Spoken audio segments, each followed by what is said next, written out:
Lilac festival அன்னைக்கு எடுத்திருந்த video தான் இது. நாங்கள் வீட்டில் இருந்து லஞ்செல்லாம் முடிச்சுட்டு லேட்டாக தான் கிளம்பி போயிருந்தோம்.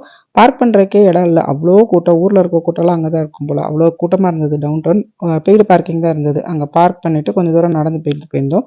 ரெண்டு பக்கமும் ட்ரக்கு, நிறைய கடலாக இருந்தது. இந்த ஒயிட் கலரில் ஒரு பூ இருக்குல்ல, இதே வந்து பர்பிள் கலரில் இருந்துச்சுன்னா அதுதான் லைலாக் பூவு.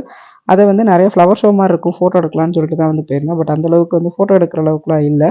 அப்புறம் உள்ளுக்குள்ளக்க ஸ்டாலு கடை எல்லாம் போட்டிருந்தாங்க. ஸ்டால்லலாம் வந்து ஃப்ரீ சாம்பிள்ஸ்லாம் கொடுத்தாங்க. சாக்லேட்டு, ப்ரௌனி இந்த மாதிரி ஐட்டம்லாம் ஃப்ரீ சாம்பிள் கொடுத்தாங்க. ஏற்கனவே வீட்டிலேருந்து சாப்பிட்டு போனதுனால அதுலேயும் வந்து ஒன்றும் இன்ட்ரெஸ்ட் இல்லை. கொஞ்சம் நேரம் ஒரு 4 தெருவுக்கு வேடிக்கை பார்த்தோம். அப்புறமா நம்ம டிஃப்ரெண்ட்டாக ஏதாவது ஐட்டம் வாங்கலான்னு ஒரு 2 ஐட்டம் மட்டும் வாங்கியிருந்தோம்.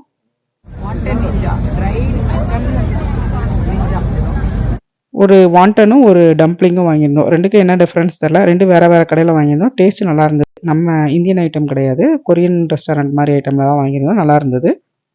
லாப்ஸ்டர் டம்ப்ளிங்ஸ் நேம் மறந்துடக்கூடாதுங்கிறதுக்காக தான் ரெக்கார்ட் பண்ணும்போதே வந்து அதோட நேமை சொல்லிட்டேன். இவர் தான் கனடாவோட வீர சிவாஜி.